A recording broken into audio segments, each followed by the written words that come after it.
For me, the body and the spirit are one. There is no separation between the body and the spirit. People think of that as two different things, and they're not. In continuous music, eventually the body becomes spirit. Hey everybody, welcome to For the Record, a casual, mostly unedited conversation series presented by Grey Matter, where we talk to music heads about their stories and the music that makes them. I'm your host, McKeegan Voice. Today, on episode 39, I spoke with Lubomyr Melnyk. Lubomyr is a composer and pianist of Ukrainian origin. He plays what he calls continuous music, which is a style whose rigorous technique shares commonality with martial arts. He's regarded as the world's fastest piano player, capable of playing 19.5 notes per second. It's a skill that's enabled him to create singular musical landscapes, where sound appears to come in swathes rather than individual notes, a practice he's been at for more than 60 years. Over 2 sessions, we dived into the voice of the piano, the slowing down of time, the ills of greed, and of course, the power of music. Hope you enjoy. Lubomyr, it's an honor, to get to connect with you again. Thank you for being here. Wow. Well, McKeegan, I'm very happy to be able to be here and to speak with someone who is interested in this music, in continuous music. So it's both an honor and a pleasure for me. So thank you. Absolutely.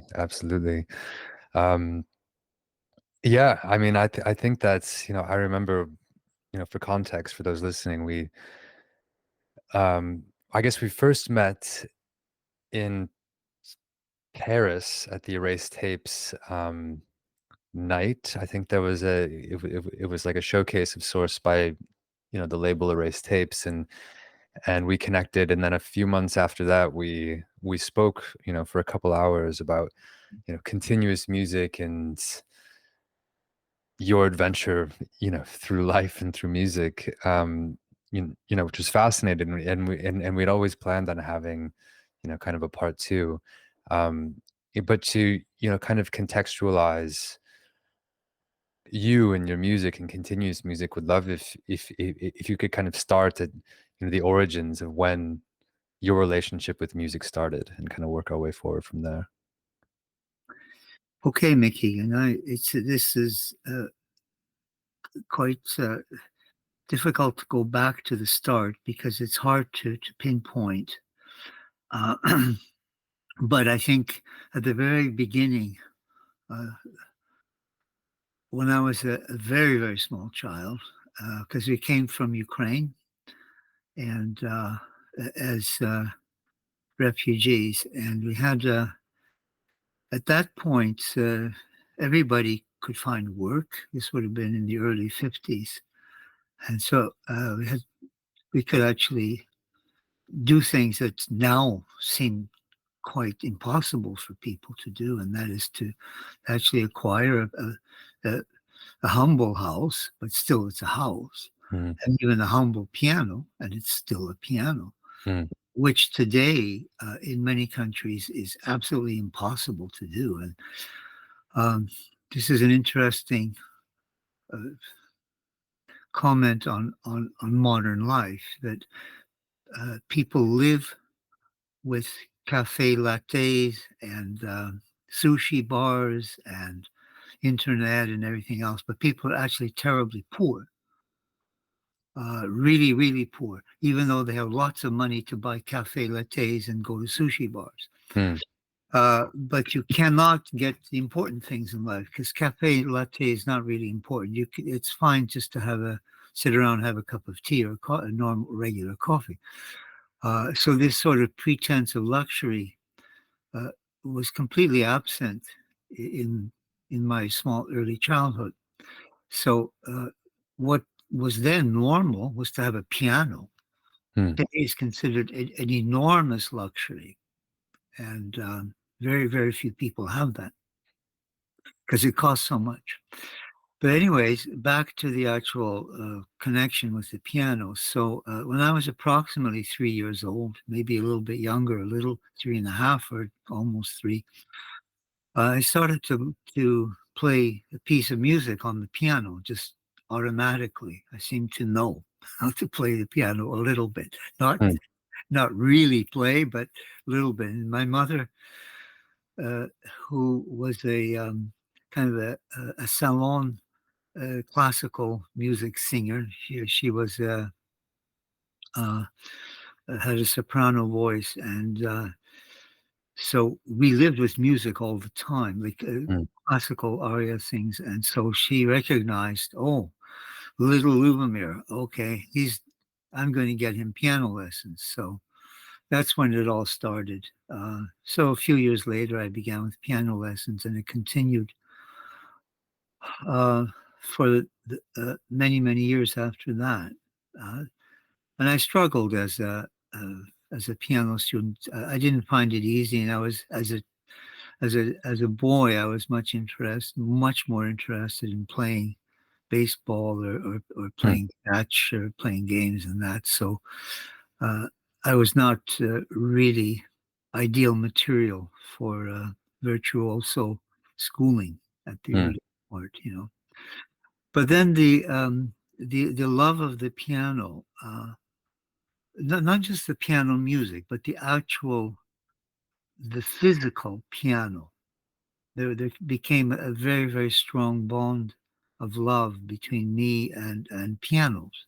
mm, And so I loved the smell of the wood because when you came to sit down at the piano, you could smell the wood. It was beautiful. And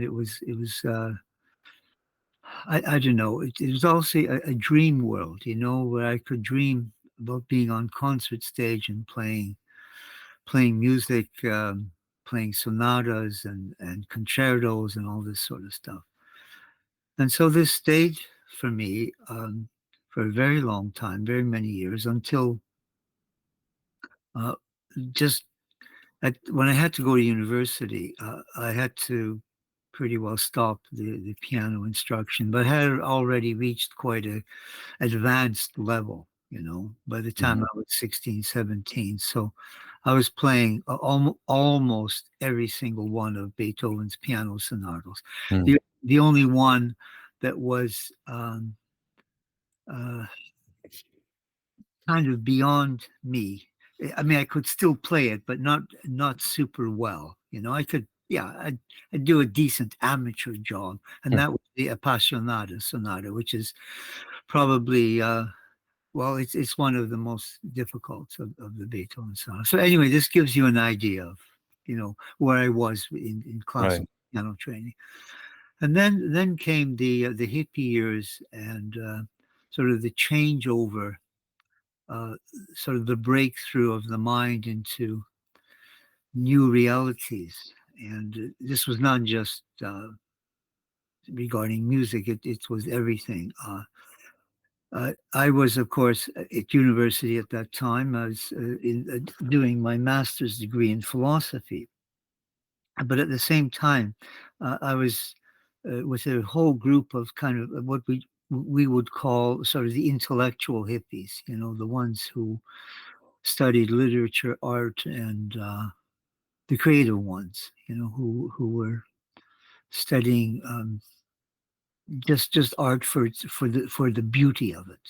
Mm, And And so that really had a profound effect on my thinking of piano music and piano. And at that time, this would have been the time of maybe these names are completely unknown to people today, but it would be Stockhausen, Xenakis, John Cage, mhm, people like this, Berlioz, and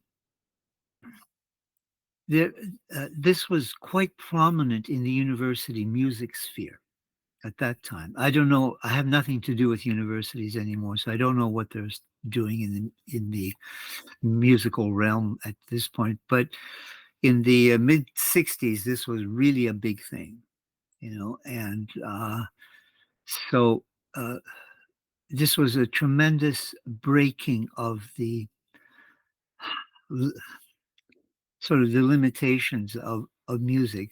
So what I experienced in the '60s was actually was already had been experienced in the realm of art in the 20s and 30s. You know, there was a tremendous change of aesthetics, so they like things that the artist wanted to present and show and give to people. And it took 30 years before it got into music, but it did happen.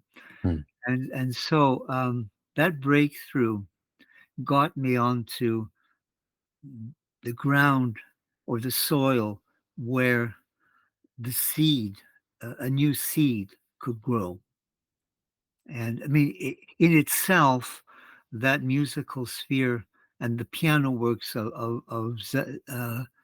Messiaen, I forgot Mhm. to mention him, the piano works of his, uh, and the piano works of Berlioz and all sorts of stuff was happening that was a tremendous, tremendous change in music. And of course, at the same time, there happened Terry Riley's In C album, Mhm. which really, really broke everything loose within my mind and my soul. And Mm. I started to sail away. And I wanted to bring the classical world with me. So I wanted to sail away on that beautiful ocean of ambient, continuous, uh, sort of, well, vaguely termed minimalistic, but Mm. really super ambient music, Mhm. and bring the classical world into that realm. And so through those tremendous 2 years in Paris, where continuous music was born, um, all these elements came together with Carolyn Carlson's modern dance classes at the Paris. Mhm. So all of that came together, and suddenly the seed received water and sunlight and began to grow. And that was the birth of continuous music. Uh, and the important thing for people to know, and maybe some understand this, but maybe many don't, that is that the continuous music exists for uh, two main reasons, besides all the other very, very important elements that were there for its birth and creation. And those two reasons are, first, I loved the music, the sound of the music, and the sound of the piano that this was generating, because it was revealing a new world of sound, a new voice for the piano. But there's another reason that people don't hear because they cannot hear it. At least most people can't hear it. And that is the tremendous change in the physical act of playing the piano. And this was really quite a tremendous change. Really, really tremendous. Uh, I could feel it right away as soon as the music was born. This was the birth of continuous music, was the sensation of that energy in my body, and it was tremendous. It was incredible, and it was completely unlike anything else. Mm. And I would say it has some familial relationship to the energy of Tai Chi and the energy of Kung Fu. And eventually, it developed over the years as I keep playing it. It kept developing and developing and changing. And finally, it made many, many breakthroughs and breakthroughs into things that are unspeakable and cannot be explained, cannot be described. Um, the Well, one of the sad, I was going to say the really sad thing is, but there's many sad things about my music that make me quite, uh, yeah, hopeless, feeling hopeless. Mm. And one is that this music is impossible to play until one has actually become a continuous pianist. Mm-hmm. And I think people in concert uh, don't realize this. At least the European people don't. In North America, I find it's even much worse that in North America, when I play, the people hear only the music. They don't understand the the miracle of it. It's sort of like see, it's as though I'm flying like around the room Mm. like a butterfly or something. And in North America, people don't see that. All they're seeing is that, I like the pattern of those wings. I like the sort of like in the sense of, I like the music, or I enjoy the music. I enjoy the effect the music has on me. But they don't realize that this butterfly is flying, even though it weighs 70 kilos. And they don't see it.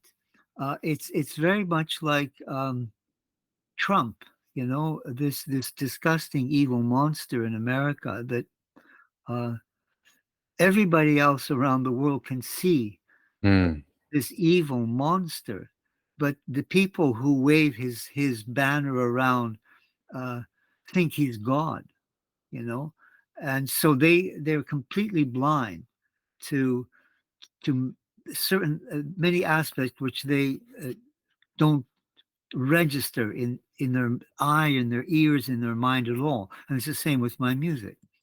And in Europe, it's somewhat of a problem.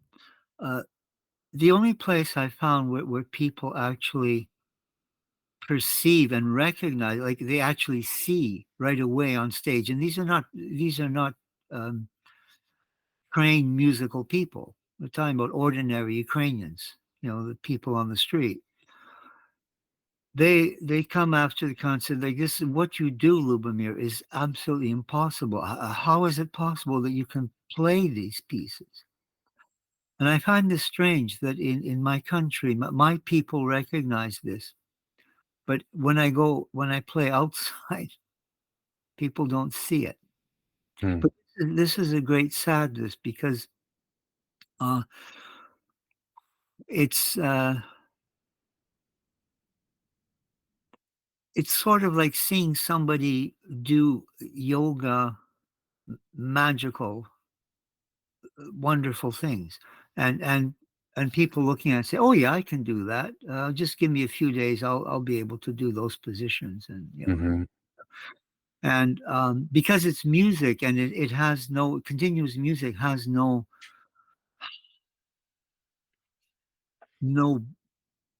building around it. Like yoga has a building. There's a huge social awareness of it and social knowledge and a pre-perception and everything like that. And so Right. people automatically recognize, oh, that's going to take years before I can do those positions. Right. Mm-hmm. Mm-hmm. In continuous music, there is no building, there is no edifice that people stand and look at it and sort of like all these rooms, like this mass of human consciousness, this built, which I would call a building, this Mm-hmm. consciousness that surrounds classical music, surrounds yoga, surrounds Tai Chi, surrounds Kung Fu, surrounds classical music, surrounds literature, surrounds Beethoven, all this sort of stuff. And it's lacking with continuous music. It's for people, continuous music might as well be like a hamburger, like a certain, like, a dressing on your hamburger, right?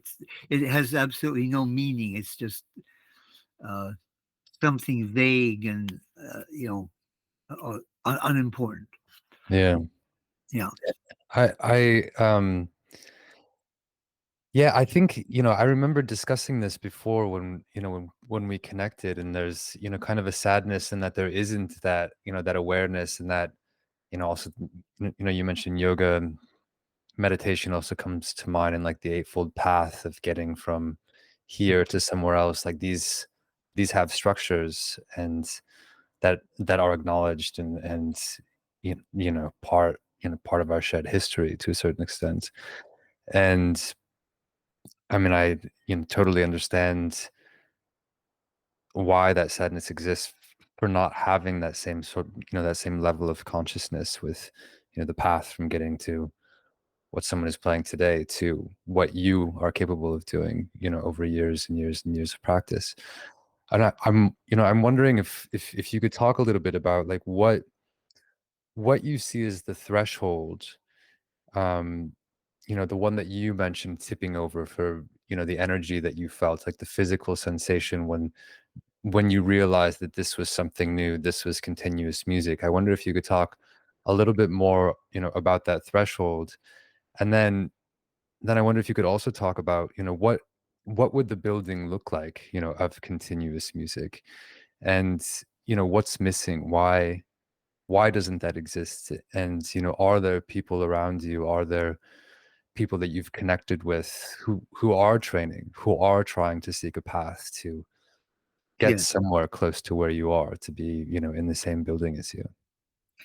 Well, to begin with, McKeegan, we spoke, it's been now 4 years, Hmm. So 4 years ago, uh, there was still a glimmer of hope that, in the years to come, there will come pianists who will start to learn and will understand this.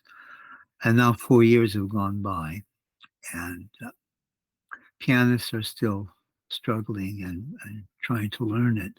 And so this glimmer is fading for me. Uh, but there is still a hope. Um, but there's one important facet here, and I will get back to this thing about the students and this threshold you're talking about. But just to put this in a context of, so that people understand me correctly. Um, the the desire to have this music live on is mainly out of love for the piano and for the voice of the piano, because I don't think, or no, I mean, I don't think, I know that the piano must not be limited to the voice that it has when it's playing Beethoven sonatas and Bach or rock and roll tunes and that sort of stuff. It has a really, really nice voice when it's playing those music. There's nothing wrong with that voice. I'm not criticizing that voice, but it's only a small part of the true voice of the piano. If you think of it, that people 400 years ago never could hear Pavarotti sing. Those people who have heard Pavarotti sing are transfixed with the unspeakable, undimensional magnificence of his operatic voice. But this voice was impossible 400 years ago. No one had ever heard it. And nobody could sing like that. There was no opera. The voice did not exist. And somebody in Italy, like everything seemed to have started in Italy. Like, the piano began in Italy, like, and the classical music, all these schools of types of music, it all began in Italy for some magnificent, mysterious reason. But anyway, someone around uh, 1800 approximately or something, someone discovered that they could create this, what we call the operatic voice. Now, you and I cannot sing like that. We may have really great voices, John Lennon and and Paul McCartney and tons of like great voices of history, Dean Martin and all these. It's really hard to say great voices because people who are, let's say, under 50 or under 60 today have rarely heard a great voice because from around the year 1990, there wasn't much for great voices. They seem to end, sort of drift off and everything and disappear. Anyway, so we can't sing opera. We cannot. I mean, we can sing opera. We can do the arias, but we do not have this strange, mysterious, very, very difficult to develop quality of singing, how it's sung. And so the piano is the same way. Here we have the piano with one voice. So the regular voice, the type of voice that you and I would sing with. This is the normal piano voice. Then comes Lubomyr Melnyk and discovers the operatic voice of the piano, which is the continuous music voice. And so I'm faced with the fact that this voice will disappear if there's no one to continue it. It will disappear. No one will ever hear the singing again. And the recordings do not really contain the voice of the piano. They're a very, very faint photograph, a very, very feeble attempt to recreate the sound of the piano, the real piano singing in continuous music is an enormous, phenomenal sound. Very, very different from the regular piano sound that people generally know. And so this is the sorrow for me. It's also that not just the loss of the voice of the piano, it's also this beautiful thing of this incredible energy. It's not really energy. It's an energy which eventually transcends all physical matter. The continuous pianist energy, which begins inside the body, but will eventually, over years, go beyond. And I want that this beautiful thing can be felt and live inside another human being. Okay, now with that hopefully clear for people, getting back to, I just have to check the time because, all right. Oh boy, I can't believe it. Okay, I do have piano students who are of various levels. They do progress quite quickly from zero. Let's say from if we think of it, the road of the continuous pianist from 0 to 1,000. And once you reach 1,000, then there's no dimension or anything beyond that. You already have transcended the physical. So I would estimate sort of roughly that my students are around between the value of 50 to 150. There's quite a long way to go. But there's still hope because continuous music comes in a flash. So even though, one might be doing something else, walking down the street or cutting the grass outside or picking apples or something, I don't know.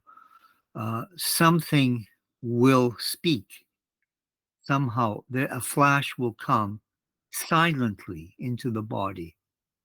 And when they return to the piano, they will be different. And their hands and fingers will be different. There is no one threshold, McKeegan. It's not as though you reach a point. It's a constant growth of many small thresholds that continue on your road in life as you play. And they depend on the devotion of the pianist or of the person to the piano and to continuous music and to the feeling, not just of the music, but also the feeling within their body. Mm-hmm. And because it is a very, very deep devotion Mm-hmm. that I have had over the years and give to the piano. I'm And yeah, I'm curious, just given how much of continuous music sort of is about kind of transcending the physical, is kind of how you assess where someone is on their journey. Let's say we're using this, 0 to 1,000 scale. Like, what do you see in your students that, like, I remember when we first connected, you talked about the actual curvature of your hands over time, as you play, and that becomes a component of continuous music. Is like your hands are literally are literally curved, differently than they were, which helps, yeah, play this music. And I'm curious, like, both from the physical perspective, but also like, what are you looking for in a student to assess like how they're experiencing what they're playing? Like, the feeling of. it's a combination of watching the hands and listening. So it's both visual and audible. Uh, there's also the power that comes from the player, uh, and this is power from the body that is transmitted into the piano and into the sound. And one you hear it, people hear it when I play, and because it's a living energy, it's a real force, and it's it's alive. It's and it's really hard to talk about it in a intelligent way because of Mm, the lack of words and concepts. We can talk. Um, well, this is important because I feel the same thing about art. Paintings, for example, to express to somebody the beauty of a painting is really, really hard and basically impossible. People either experience that beauty and see it, or they don't. And we don't have words for beauty, even though it's the most important thing for us.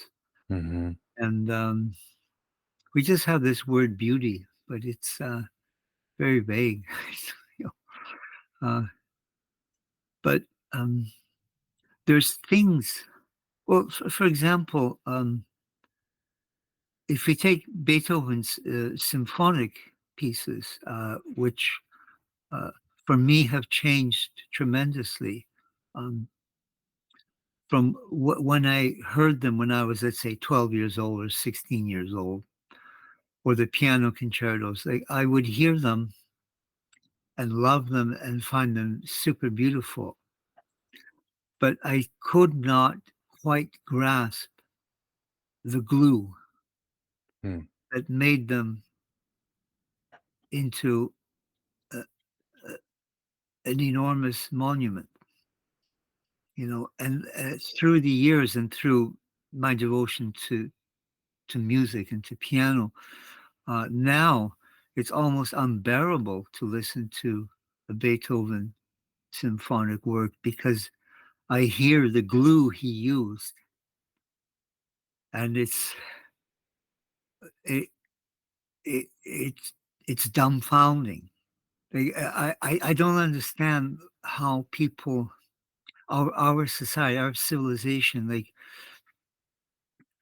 people like Beethoven and Bach and Mozart and Wagner and Verdi and uh, Albinoni, all of this classical music, which is so difficult to compose. It's impossible. Nobody. It's it's, I mean, we talk about me playing the piano in an impossible way. I mean, we think about these symphonies, the Beethoven symphonies are just unbelievable. The, and and yet I can't explain it, but I hear it, I taste it, I feel it, I can smell it. Like I feel it in my fingers, in my hands when I hear a few bars of the symphony. Like it's earth shattering. And it's wondering, like, it's almost as though when people go to a classical concert where there's a Beethoven symphony or something of really high quality, it doesn't have to be Beethoven, but it has to be really good, somebody great. Like, you can't leave the concert hall. Like, the people should be sitting there transfixed. Mm. It would take an hour to get them out of the hall because they Mm. can't move. Mm. Because the power of the beauty of this thing is so immense. And yet, like, how to express this? Like, I'm saying this to you, but I really doubt, like, if you listen to um, the the phenomenal thing is, like, in Windows XP, the music, the demo music they had to test your speakers if the sound was working, was Beethoven's Ninth Symphony, the Scherzo, and I think it's like a 2-minute excerpt. If you heard that 2-minute excerpt, which is what I'm talking about, because when I hear it, I just go crazy. Like, it's just I yeah. I just want to go out and become a bus driver, because how can I even compose music after hearing this 2-minute excerpt of the Scherzo Mm. on XP? But if I want to explain to you the greatness of it, uh, I don't think. I mean, if you want to listen to it now, would you hear it? And I'm not talking about you, like, as a defect in you, but I have a feeling that no, people won't hear it. Like, if Mm. people, after they hear this interview, if they rush off and listen to Nobody Has XP Anymore, but if they listen to that little bit, it's worth having Windows XP computer, but people threw them away. But that's things that happened in life. You can't compare them to what people have, the junk people have now. So, and listen to that particular that the growth, all these little things, Mhm. all these little effects. It's it reminds me of an Escher. There's several Escher drawings of staircases. Mhm. All right.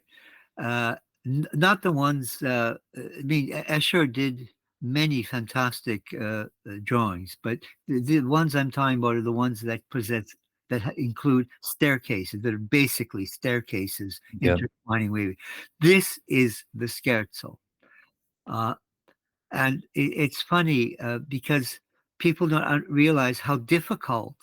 I mean, can you imagine?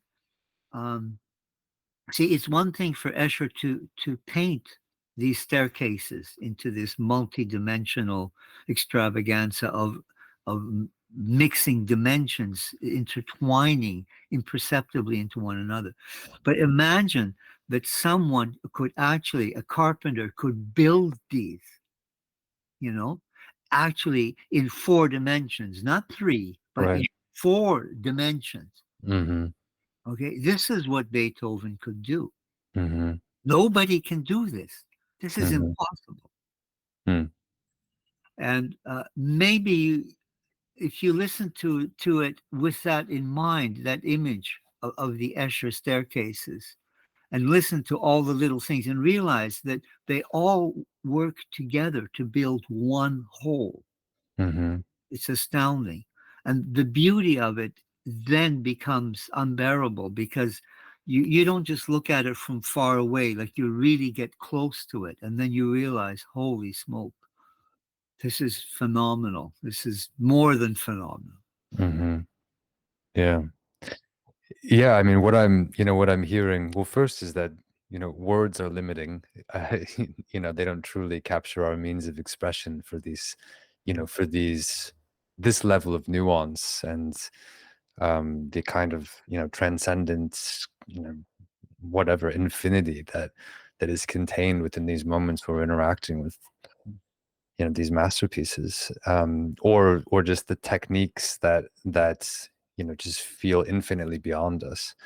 And yeah, I think that makes sense. Like, once you're on the path, once you truly understand what it takes to get to a place like Beethoven achieved, where with his ability to compose music, or you like how you have achieved this ability, this impossible ability to play the But piano in a way that nobody else has. Like, once you're on that path, that's the only way to truly appreciate how difficult it is. Like the immensity and like the entire worlds that are contained within what you're able to do, what Beethoven is able to do. I remember hearing your music for the first time, and I couldn't believe that there was only one person creating all of this sound. um the piano was quite amazing. It's true. Yeah. But there are some points here that come up from what you say here, and that is well, just so people don't get misconception. My music in no way compares to the classical works of Chopin, Beethoven, Bach, all of those. In no way. mm, So I'm at a completely different level, much lower level. However, the quality of the composition um, is not so much in the relationship between the tones. Like, for example, like the beauty that my music lacks is the incredible power that's that's contained, and the power and the beauty and the glory of like between the two notes, like the glue between the lower notes and the higher notes that Beethoven and Bach and Chopin all used and everything. Uh, these are the things we hear subliminally. We don't really think about it when we're listening to it, but it's incredible. It's phenomenal. That's the essence of classical music. My mm, music does not have that relationship. I mean, to some extent it does, because I choose what's the most beautiful position for the left hand of the, like the bass, like the notes. Sure, there is an aesthetic choice that I make, and I throw out a lot of stuff that it just doesn't sound very nice. So, but uh, the main element of continuous music is actually uh, the the technique of playing the piano, the generating of this voice of the piano. So it's this voice, like as what you said, that you could. It sounded as though there were several pianos playing, or more than one person playing, or something. There was an enormous sound, and this, I feel, is the justification of this music. This is its reason to exist, and this is why it needs to continue. Um, and I'm going to have to stop soon, because I didn't realize that our talk would disappear so quickly. But in that, it's not difficult to learn continuous music. It's not. It's not as though it's a difficult road to travel. It's actually quite easy. The steps are very small. So every step is quite easy. And you just take more and more steps and get better and better and better. Uh, mhm, but this energy of within the player's body, this very special electricity, or it's not really that, but um, it's a balanced transcendence within the mind that pervades within the body and makes all things one. So the left and the right become one. They are no longer, well, they are left, right, but there's also a third entity, the one.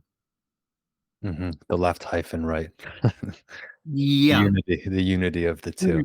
of the two. So there's a third element, and that element is already a spaceless dimension Hmm. of thinking, and it contains within it an energy that goes through the body into the piano, Hmm. the sound that the pianist creates. So, okay, Mickey, listen, do I can come back in half an hour. Okay, cool. Thanks, Lubomyr. Oh, So yeah, I think we made some great ground, in round one of this, and as I mentioned, a key part of the series is not understanding only the music that people make, but the music that makes the people that we're talking to, kind of acknowledging the input, if you will, yes. um, and we're just gonna, I can leave that, pretty open-ended, to you, but also, would love to understand how you discover music now and historically, and if you could answer that through artists or favorite curators or outlets, um, that you like to orbit around, in your time spent with music. Okay, this is all right. This is very interesting what you say about curators and all this sort of stuff, and because this brings up a real problem with music listening, Hmm. and um, because I didn't realize that this problem until you said those words. Hmm. Because first of all, your your idea of what has the work that a music creator does, a composer does, is quite heavily influenced by what the person was listening to or is listening to, or what inspires that person to create and gives them the desire to create music. And Hmm. so this, I think, is actually a very important topic, just as you perceive it to be. And so thinking about this, I want to go back to my childhood because as a child, the music that I listened to has a tremendous influence on me and my music creation. Hmm. However, this point about music creators and this modern world of music listening uh, just suddenly hit me like a brick out of the sky. Like I realized, oh my God, people can't listen to music anymore. Like it's like you can't go to a record shop and buy and discover music of a composer. For example, if you like Olivier Messiaen's music, Hmm. um, you cannot now go into a record shop and thumb through the various Messiaen recordings. There are works that you haven't heard, but you can read on the jacket what it's about, what it is, etc., etc. That is all gone. Uh, so people listening to this podcast have no idea.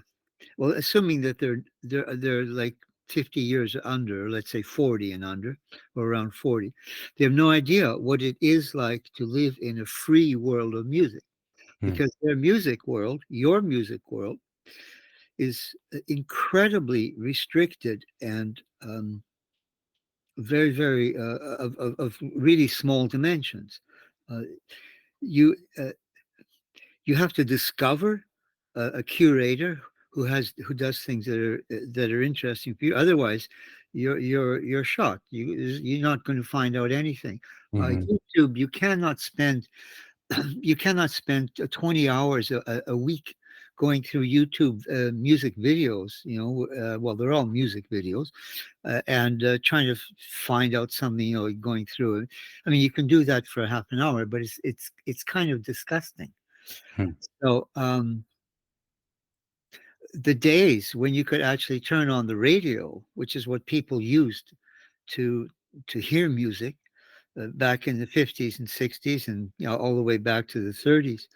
Um, the radio would present concerts like symphony concerts, or a violinist, some recital or something, and likewise, in the world of popular music, like the radio stations would present, songs, etc., etc. And now that is all gone. You cannot, like you asked me, what am I listening to now? Because this is related to what now. Now I cannot listen to anything at all because there's no radio stations. There's no, like you can't just turn the radio on and have it on while you're washing dishes, or setting the table or something. This aspect of having like a one source for your entire life being your telephone, and so uh, it's quite awful to have your telephone on playing music while you're going around doing something. The sound is ridiculous. It's really bad. So I don't know if you understand what my dilemma here, but I'm trying to explain to people that when I describe to them the music that is so important to me, or was so important in my growth, that that world no longer exists, and that's a horrible loss for the people who are listening to me. You can't. Yeah, you can't go anymore into a shop and discover music the way you used to. Uh, you have to uh, resort yourself to internet and stuff like that. But anyway, people might not agree, but that's because they don't know the alternative. They don't know how rich it was and how free it was. That I had access to everything with quite a lot of ease. Now you have access to everything, but you can't get to it. It's there somewhere, but Hmm. through your telephone, you're not going to find the music. You'll find a little bit here, a little bit there, or something, but you won't be able to listen to it because you can't put it on. You can't. There's no recordings that you can own. This is thanks to that shithead Steve Jobs, who eliminated CD players from computers and went so far as to pay car companies to remove them from the cars so people couldn't even listen in cars, because he was so driven with greed that he uh, couldn't live. I mean, he got sick and died because he could not live anymore without having complete control of everything that people heard. Like, Mm. they would not be able to listen to a minute of music, a second of music, without paying him money. And because Mm. he couldn't do that, he just got sick and died. Because it's I mean, rightfully so. I mean, I find it quite disgusting that they made a film about him as some sort of a heroic figure. I mean, he was a idiot monster, and who destroyed the music world for everybody around the world. But anyway, if you now that if people can imagine that I had access to radio and everything, and so we get down to the music. So there were two types of music that were completely part of my life Mm. uh, in my youthful years, up until about the age of 20 to 21, something like that. 19, yeah, around 21, 22. I guess 1922. Up until I was, no, 1922, up until I was 22 years old. Then what happened was the the whole world for me was classical music, and then song, operatic arias, and Ukrainian folk music, because well, not just folk music, but also Ukrainian art songs, because Ukraine has a really rich history of art songs with very fine composers. Because my mother was a singer, had a very beautiful voice, and so she had no career. Of course, she was just a housewife, but it's quite tragic. I feel that she deserved a lot more. But anyway, the beauty of her songs, the operatic arias, and the Ukrainian music, songs that from Ukraine, had a profound effect on me, on my concept of melody and things like that. And then there's the ability to every evening you could listen to classical music on the radio.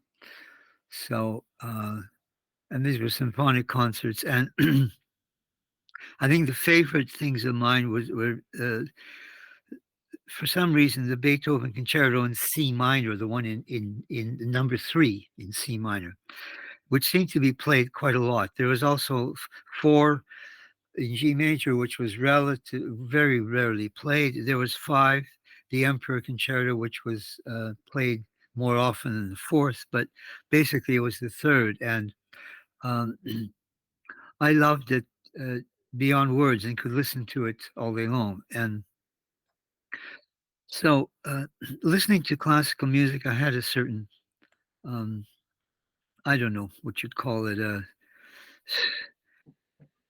mindset. Like my mind was geared at creating classical music, not just listening to it, but creating it. And then later on, the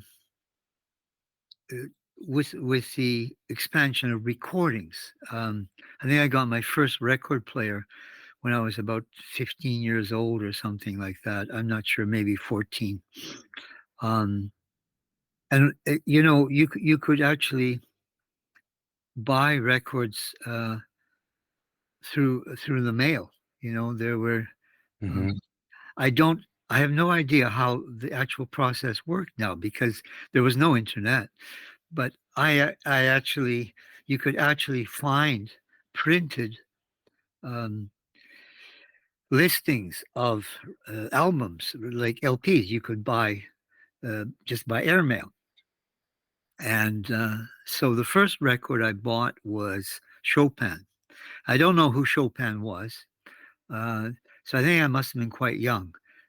I'm sure I had heard his music on the radio, and I didn't know much about him. But I thought, okay, this looks good. I'll get this recording. It's Chopin piano works, and I forget it was on Crown Records, which produced all sorts of variety of stuff, and the pianist was a woman, a Jewish woman who lived in America.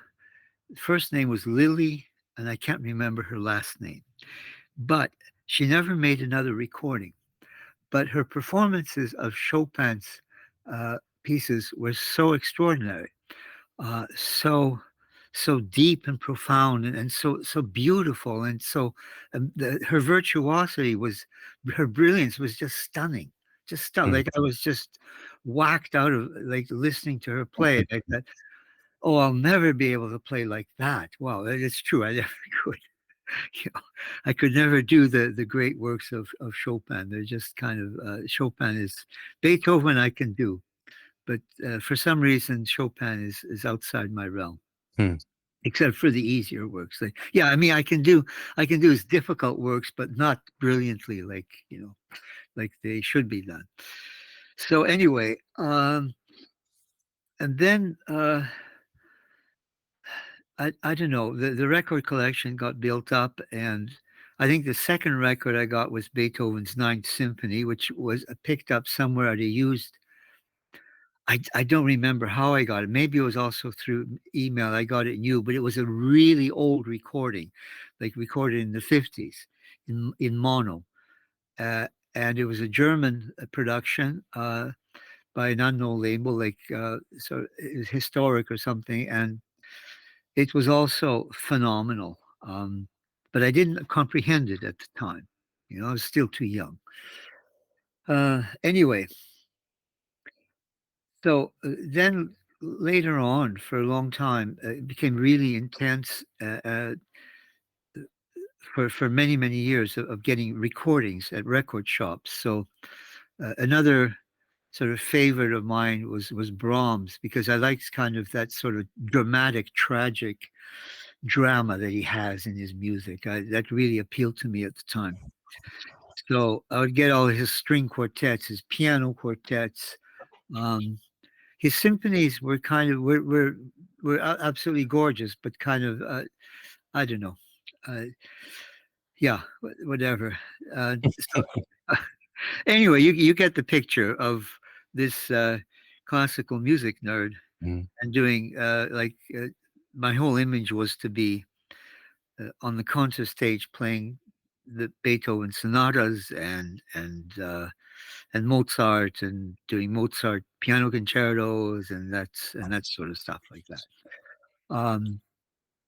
Then came so I completely rejected popular music, and I found rock and roll to be really quite stupid, you know, and really, I don't know, totally uninteresting, except for one or two exceptions. And one of the exceptions that really struck me like a brick out of heaven again was Eric Burton and the Animals doing the House of the Rising Sun. Oh, nice. Yes, because of the organ um, background, like the organ playing was kind of reminiscent of Bach. The chord progression reminded me of Bach. The whole thing was quite amazing, and I found um, truly gorgeous and lovely. And just as a side note about Eric Burden, he never got the super recognition that he should have had, because he was a tremendous singer, and his musical um, I don't know. I think he was a super serious musical guy, because I found this really strange a song of his, which I believe he wrote. I'm not sure, but it's called "All the Good Time That I Wasted Having Good Times," and the text of it is just blows you away. Like, what's this guy saying? Like, what he's saying is that, all you people, and him included, we've wasted our whole life away by always trying to have a good time. It's just astounding. And so, but I discovered this because it was done in a movie soundtrack, I believe. I don't know which film it could have been World's End. I'm not sure. Could have been World's End, which is a British production by it's a great movie if people really anyway, Britain produces so much astounding comedy. It's just It's true. you folks have absolutely the cornered the market on what is this saying here? Uh, okay, yeah, okay. Wait a minute. Okay, it's asking me to turn the. I really hate to get the camera on because I'm not in. Yeah. Okay. You look great. Yeah. Well, this is going to be weird. So, like Sasquatch interview with Mr. Sasquatch. Hi, No, not at all. I'm Not now, at all. and yeah, we have snow here. Yes. Wow. No, but I'm not in. Yes, I'm actually the Sasquatch monster. If you probably don't know about that because you're in England, but the Sasquatch is I know about Sasquatch, yeah. yeah. So anyway, very bearded, hairy person. Now, okay, back to yeah, comedy. It's astounding. I mean, the world should really give an award to England and all the people of England and all the comic producers who for over the years have done so much.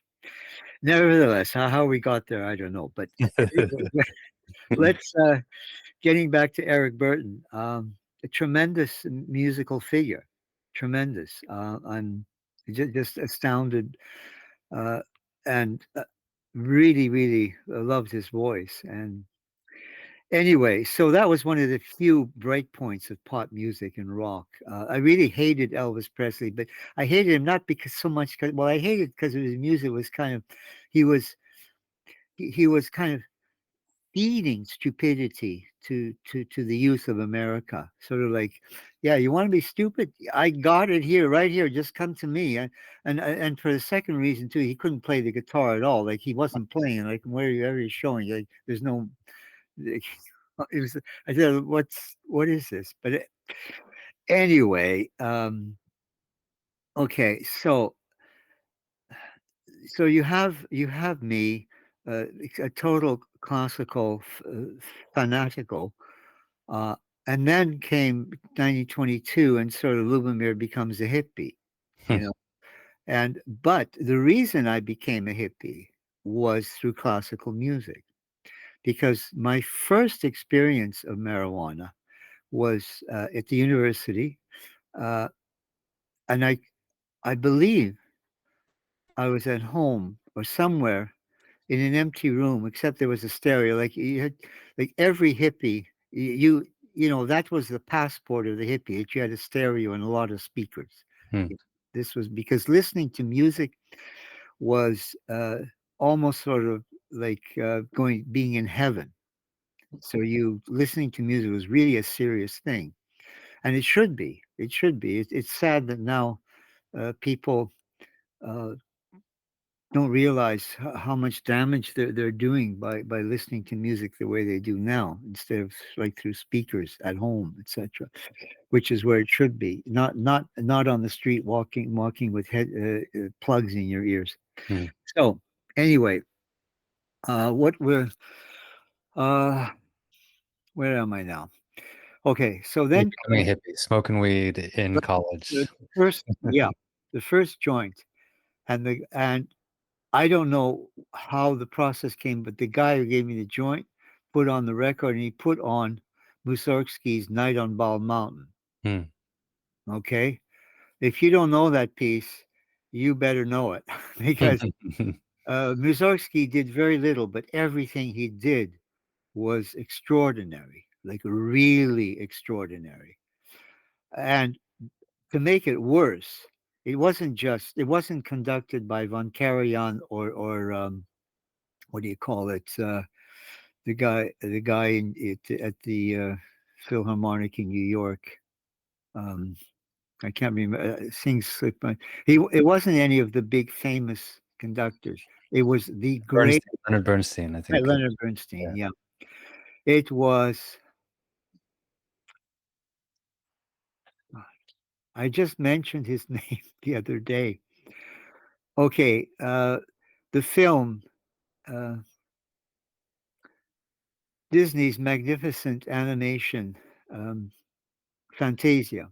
Ah, Fantasia. Okay, now all of the music was conducted by one extraordinary, truly sort of, he was he was sort of the god of conductors, because he was a great conductor like the other ones, Bernstein and Von Carey, like they're great conduct. I mean, there's tons of them. Like in the 50s and 60s, there were, I mean, at least maybe 10 great conductors, like truly great, that made the music just take off and carry you into heaven. Um, and he was also a Jewish conductor, lived in America, had flying white hair. He was old, but he may have been alive still. I guess he was, because he conducted live. I don't think Walt Disney used recordings. I think Walt Disney had him record. But I think the older people who know, I'm so ashamed of myself. It's like I really would cut off my head right now. Actually, I do have a blade here that's really sharp. I could. Don't do that.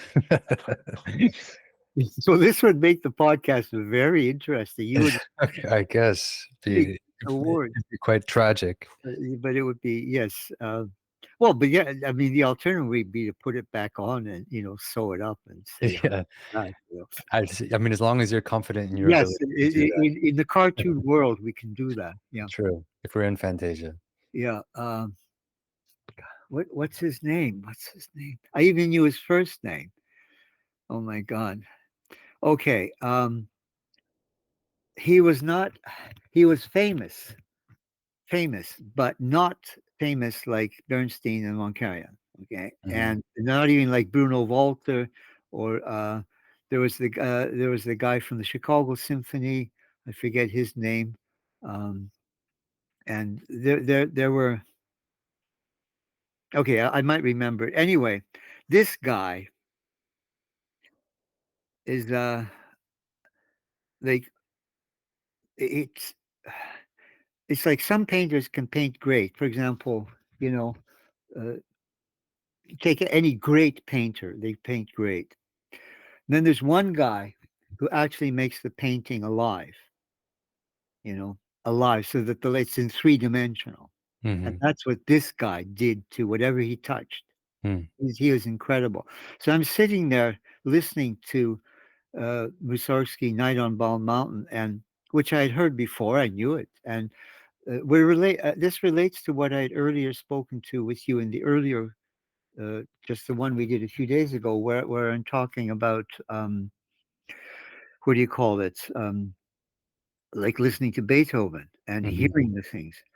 Well, was this an experience? It was like I had never heard music before in my life. It was like my ears had been plugged completely all life long. Mm. And suddenly, it's not that I could hear the sounds better. It was that every part of the orchestra I could hear individually. Like I could really hear. I could hear it the way the conductor hears it, standing there in the middle of the whole thing, and he hears all the parts and everything. And so like I'm listening and I'm listening to this thing and just going crazy with joy and like the first time I've ever heard classical music because it came alive. Um, and so that was the start of the hippie era. But then, of course, nobody else was listening to classical music very much. They did on the side, like occasionally, but mostly it was kind of the pop music, like the hippie music of the era, and the drug music and the LSD, you know, the transcendent rock and everything. I mean, I guess it all started with what do you call it? The Doors, you Mm. know, and that sort of stuff. Um, and anyway, that altered my perception of music again, and it opened up a whole new world of stuff. Um, and I, I had already fallen in love with the music of the Beatles. This was actually yeah like I mean comparing Elvis Presley to the Beatles was like I don't know. No, I don't want to say anything because for some people may. I mean, Elvis Presley was a pretty good singer, so we'll just leave it at that. But the Beatles were something beyond, way beyond, and the melodies of their voices, and they could play instruments, and and especially like their harmonies and their everything they did was so complex and so spectacularly crafted. It was just amazing. So I really loved it. And the melodies were so beautiful and fresh and just divine. So anyway, that's at the time there was that Eastern thing like in North America, Eastern music, Ravi Shankar and all that stuff. So that of Mhm. course had an influence on me, but mainly because of the musicianship and the complexity and the speed with which they were doing. Because at that time, I started to realize that the speed of the brain is very important in music, like in creating music, like the actual speed that you're playing at is really, I don't know, important. Mhm. So, um, and I was quite impressed by the speed of the Indian um players, on the sitar. It was quite inspiring. And then, of course, like the people in my circle were very interested in high level music performances and so I got introduced to John McLaughlin, the guitarist, and his Cool. I forget, yeah, but his music for me was quite astounding. It's so complex and so driving and so fast, and like really, like how could the musicians keep track of it all? Because it was all, strange rhythms and strange bar structures and everything. Holy smoke! I was just mesmerized by it and so impressed. And of course, all of this had an effect on my piano playing. So it affected my music because suddenly it wasn't just enough to be beautiful music, playing might be really nice, but it's not enough. For me at that point, it was the virtuosity was important, but not because of the virtuosity, not because it was like brilliant, but because of the mind, because Right.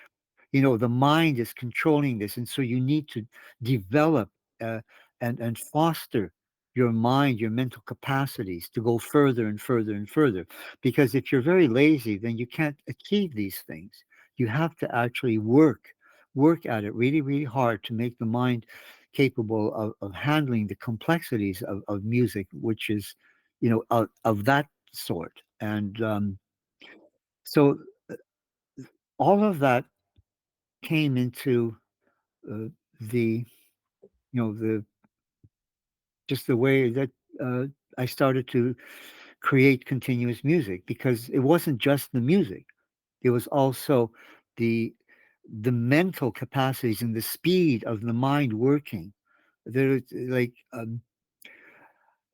the things that happen uh, through continuous music uh, mentally in terms of time are almost impossible. Uh, the they uh, I remember, well, in the beginning, it's not that, but as you go up in higher and higher levels of continuous music, as you reach the ability to do arpege work, which is like it's just it's beyond human capacity, and I just find it so laughable that like classical piano students who scoff at that. Say, oh, it's just I can play like that. I can play those things. They can't. Their mind cannot handle what is happening at that speed. It's it takes years of development, and it's not just mental, because for me, the body and the spirit are one. There is no separation between the body and the spirit. People think of that as two different things, and they're not. In continuous music, eventually the body becomes spirit. Hmm. It's only superficially physical. And it's actually spiritual, because uh, then it operates at these phenomenal speeds. And it was after a few years that I've been able to achieve like the arpeggiation and the melodic work that I experienced incredible transcendent time events where, for example, I could 1 hour was like no 1 second of time for the public was like 1 hour in my mind, because there was so much happening. Wow. As my right hand was going to play the melody note, so I was arcing it through like in slow motion onto the keyboard, and and and adjusting as it's even going down onto the keys, adjusting the pressure as like we're talking thousandths of a second. And Hmm. to me it was like an hour, like it was so this is what the mind is capable of doing. So uh I'm not interested in AI and fast computers and everything, because for me it's all ridiculous. You What's important is what your brain will do. Who cares if you combine 40 uh, uh, you know 40,000 gigabytes of hard drive together, operating and buzzing into each other? Who cares? It's a bloody piece of machinery. What's important is what you do with your mind and developing it. And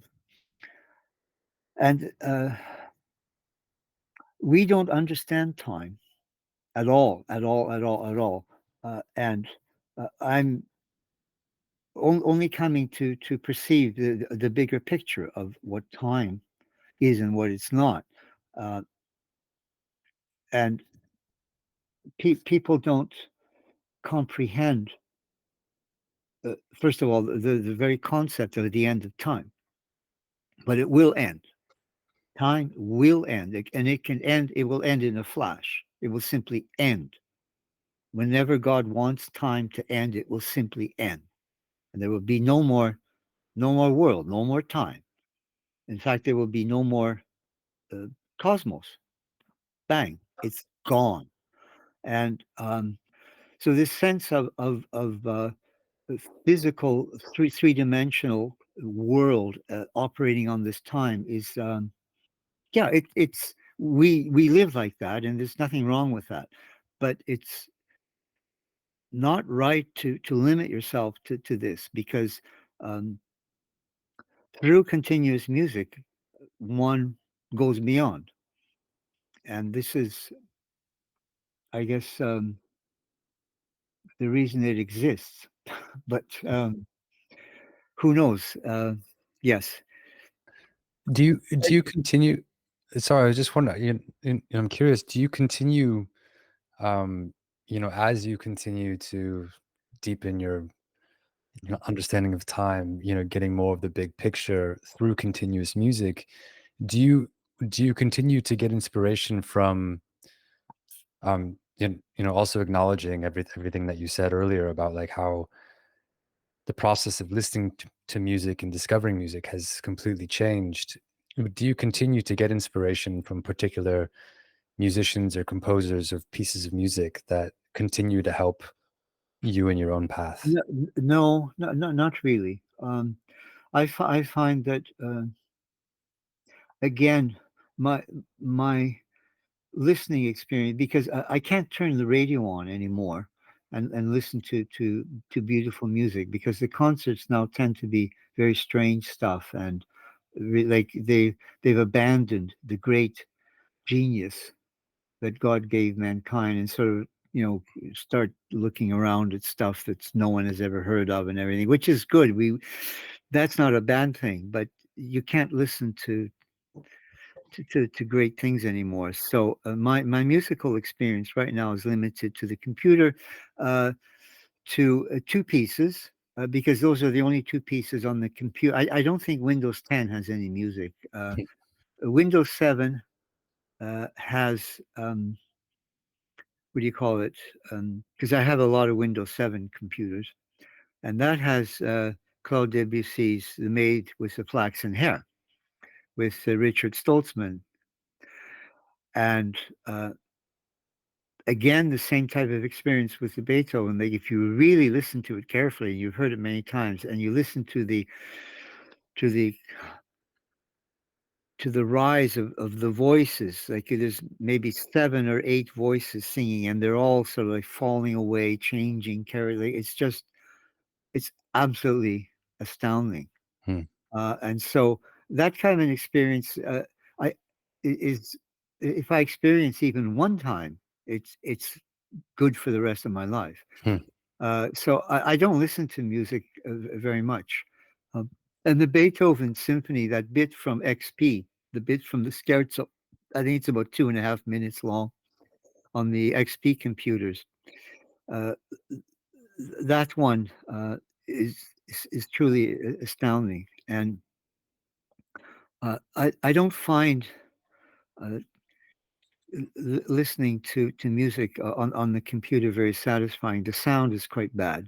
Hmm. It's it used to be worse. It depends on what kind of a laptop you've got, but some of them are unlistenable totally. So anyway, okay, I have to go now. So do you have one last question? I do have one more question. It's one that I ask that I ask everybody who comes on the show. I'm particularly curious to hear your response to it, but it's sort of a classic question. You're going to an island, like a deserted island somewhere, and you're told you get to bring 3 pieces of music, 3 recordings, 3 albums with you, and that's the only music that you're guaranteed to have for the rest of your life. Which would you choose? Okay, well, I would choose. That's a very, very nice question. And you have to realize that basically there's at least 100 albums that qualify. I know it's an impossible question, truly. But my initial response would be Beethoven's Ninth Symphony. Then it would be that Chopin. Oh, Lily Tomlin, I think was her last name. Lily Tomlin, Lili or something. Tomlin. It's astounding. People hear it, like, how can you believe that this woman who could play like that never made another recording? Nobody showed like this was on a completely obscure label, Crown Records, but the beauty of her playing is absolutely mind blowing. Like and she plays like nobody else plays. And it's so beautiful. Like it's not show offy. It's not you're not struck by the brilliance. It's like it's like sort of the sun shines on you, and you like if you live in cloud all the time, and the sun shines suddenly for an hour, and suddenly you see all the colors clearly and beautifully and everything. You don't look at the sun and say, "Oh, how brilliant!" You look at the effect that the sun has made, the beauty that it's brought shining out in the music, and that's what Lily Tomlin did.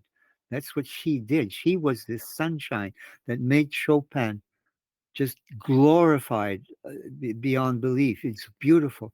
And then I guess the other thing would be the Maid with the Flaxen Hair. So it's not a big yeah, but anyway. It's a good trio, I think. Cool, thank you. And just, for folks who are listening who want to listen to your music, pay attention to what you're doing, where's a good place, for them to do that?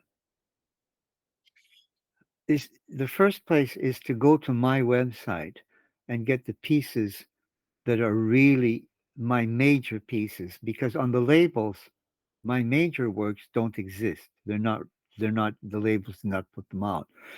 So if you really want to feel the greatness of my piano playing and the greatness of this music, then you have to go to my website, lubomyrmelnyk.com, and there's a thing there, and a lot of stuff is listed. Now, we don't use credit cards because that's a whole mess to get in. So they can say, if you want to inquire about something, then you can just click on, say, okay, I'm going to buy this. And all you're doing is what you're saying is you're not bound to buy because you can't pay for it. So all you're doing is sending sort of, hi, I'm interested in the music of Lubomyr Melnyk. So then you can just carry on, come and find out what's available, because there's stuff like I have 45 different recordings, and they're not all on the website. So anyway, there's a lot of stuff, but the thing is, what I actually wanted, I missed telling you, I guess one of the really important things that I had planned on saying to you about with music listening, was that it's very good to avoid for some time listening to a whole piece. Listen to 2 minutes over and over, like really get to know. Well, in terms of good music, solid music, if the song is like, if it's a 6-minute song, or 2 minutes is not going to make much difference. But like on a longer work, on a big symphonic work or something, the 2 minutes really will change your life. Mm. And I think also in my music, listen to just 2 minutes of my music, but try to get actually the recordings, either as a wave download or so that you can listen to it on speakers, like not on through your computer and not through Spotify, which is already like disastrous. So anyway, I hope that helps people to get a better image of like what music is being, because what I said about my music, I think really applies to all anyone's music. If you're interested in it, you should listen to it on real speakers or the real sound system, and not through headphones and that which through little earplugs. It's very, very deceptive. Like the music is not right. It's just not right. You're it has a different, it's as though it's like going right into your brain, and you can't experience it in a natural way. To experience music, you need to experience it in a natural way, like actually hear it with your ears through air, not through something stuck inside your ear. You know, like you have to hear it through its natural uh, uh, thing, through the air, the sound coming to you from speakers. Anyway, okay, thanks. Hope things go well and people discover a lot of beautiful music. Yeah, thank you so much, Lubomyr. I just want to say, I echo everything that you said about your music. And if you ever get the chance to see Lubomyr play live, please take advantage of that opportunity. It is truly a different experience, and just go and let the music overwhelm you, and let it take you away, because that's what it does. And then also get his records, like on vinyl LPs. I also can attest to having some of those, and that being a much different experience, as he's saying, than like listening on Spotify or something. So but that's all to say, thank you so much. It's always a pleasure to speak with you, Lubomyr, and wishing you only the best. And I'm sorry that I'll be away when you're come to London and play Cafe Auto in a couple weeks. I'm pretty bummed. Yeah. Yeah. But thank you so much, McKeegan, for having me and giving me a chance to talk about music. Because I think music is a door, a very, very important door that's ignored. It's not entertainment. Music is not, or for many people that's what it is. But for me, it's not. And I think for many people, it is a door into something much more important. I So agree. anyway, thank you. Okay. Absolutely. Thanks so much, Lubomyr. Take care. Bye. Thanks everyone for being here. That's a wrap on another episode of For the Record, a conversation series with all manner of music heads about their stories and the music that makes them. It's a production of Grey Matter and a new Crate Coalition experiment in building connective listening graphs. We stamp every music mention you heard here, from musicians to venue owners to journalists to tech builders to DJs, and in the background, we're mapping these names to form those yet unseen connective threads between people. Want to get involved? You can check out our website at greymatter.fm or come hang out in the Crate Coalition Discord. See you next time.